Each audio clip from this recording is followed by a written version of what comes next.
اور اس ایک رات کی عبادت اللہ نے 80 سال سے بڑھ کر کی. اسی لیے جب یہ رات آئے تو اس میں مغرب کے بعد غسل کرنا سنت ہے.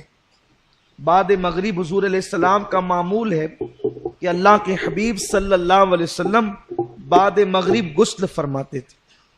اس کے بعد آقا کریم صلی اللہ علیہ وسلم مسجد میں عبادت کرنا اس رات کو پسند کرتے تھے. گھر میں بھی کر سکتے ہیں، لیکن بلکہ صحابہ کرام تو شب قدر میں نئے لباس کا اہتمام کرتے تھے، نئے کپڑے وہ پہنتے تھے شب قدر میں.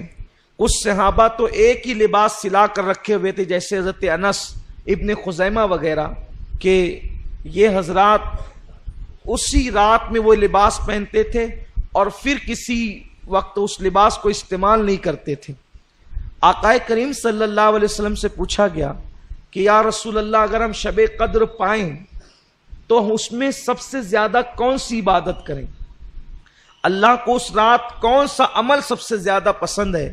تو اللہ کے حبیب صلی اللہ علیہ وسلم نے فرمایا، اگر وہ رات تمہیں مل جائے تو کثرت کے ساتھ دعا کرنا، کیونکہ اس رات اللہ کو دعا بہت پسند ہے. حضرت اما عائشہ صدیقہ نے پوچھ لیا، یا رسول اللہ دعا تو کریں، کون سی دعا زیادہ کریں، وہ بھی سکھا دیں. تو آقا نے فرمایا کہ یوں کہو، اللہم انک عفو کریم تحب العفو فاعف عنی. اللہ تو عفو ہے، تجھے معاف کرنا بہت پسند ہے، سو تو ہمیں معاف فرما دے. اس رات توبہ کرو کثرت کے ساتھ، ہو سکے تو صلاۃ التسبیح کا اہتمام کرو، ہو سکے کچھ نوافل پڑھو، اور جب رات کا آخری پہر آ جائے تو پھر دعا میں مصروف ہو جاؤ، اور ہو سکے تو سحری تک دعا کا اہتمام کرو. کیونکہ یہ رات جاگنا اپنے مقدر کو جگانا ہے. جو اس رات کو جگ گیا وہ 80 سال عبادت میں آگے ہو گیا. اور خاص طور پر بہت اہم بات عرض کرنے جا رہا ہوں، جتنی عبادتیں بھی آپ کرتے ہیں اللہ اس کو قبول کر لے تو اس پر انعام کیا ملتا ہے؟ جیسے کسی نے حج کیا تو حج کرنے والے کے سارے گناہ معاف ہو جاتے ہیں، وہ ایسے پاک ہو جاتا ہے جیسے ابھی اپنی ماں کے پیٹ سے پیدا ہو. اسی طرح جمعہ کی نماز پڑھ کے جانے والا ہفتے بھر کے سارے گناہ معاف ہو جاتے ہیں. اسی طرح رمضان شریف کے روزے رکھنے والا گزشتہ رمضان شریف اور اس رمضان شریف کے درمیان جتنے گناہ کیے تھے اللہ سب معاف کر دیتا ہے، سارے گناہ معاف ہوتے ہیں. لیکن شب قدر کی ایک انفرادی خصوصیت یہ ہے جو حج میں بھی نہیں ہے، بڑی ذمہ داری سے عرض کر رہا ہوں، جو حج میں بھی نہیں ہے، جو رمضان شریف کے روزوں میں بھی نہیں ہے. اگر کسی کو شب قدر مل گئی تو انعام کیا ملتا ہے؟ آقا فرماتے ہیں اگر کسی کو شب قدر ملے اور وہ اس میں عبادت کر لے تو اللہ انعام کیا عطا کرتا ہے؟ جتنے گناہ کیا ہے وہ بھی معاف کر دیتا ہے، اور جو ابھی کیا نہیں ہے کرنے والا ہے اللہ اس کو پیشگی معاف فرما دیتا ہے. کتنا بڑا کرم ہے. لیکن شب قدر ملنا چاہیے، اور وہ متعین نہیں ہے، لیکن ہم تو بس اللہ پر امید کرتے ہوئے جو ہے وہ شب قدر میں عبادت کرتے ہیں.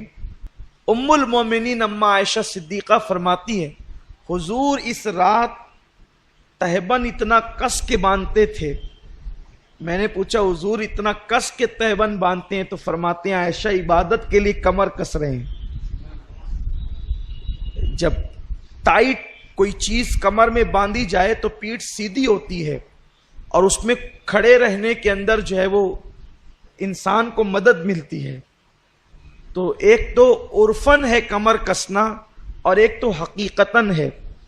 یہ کہتے ہیں نا کہ میں نے فلاں کام کے لیے کمر کس لی ہے، یعنی اب یہ کام کر کے ہی رہوں گا. تو اللہ کے رسول صلی اللہ علیہ وسلم اس رات عبادت کے لیے کمر کستے تھے. یوں تو ان کی ہر رات ہی عبادت میں گزرتی تھی، ہر رات عبادت میں. بلکہ اللہ فرماتا ہے، ابھی آپ نے سنا نا، یا ایھا المزمل قم اللیل الا قلیلا، اے میرے محبوب، اے جھرمٹ مارنے والے پیغمبر، آپ پوری رات عبادت نہ کیا کریں، کچھ سو بھی جایا کریں. یعنی جس کی عبادتوں کو دیکھ کر خدا فرماتا ہے کچھ آرام بھی کر لیا کریں، تھوڑا کچھ آرام بھی کر لیا کریں۔ عبادت کا اتنا ذوق تھا، لیکن اتنی عبادت کرنے والے رسول شب قدر میں اور زیادہ کرتے تھے۔ فرماتی تھی اماں عائشہ کہ حضور علیہ السلام سال بھر جتنی عبادت کرتے تھے اس سے زیادہ کثرت کے ساتھ میرے آقا شب قدر میں عبادت کرتے۔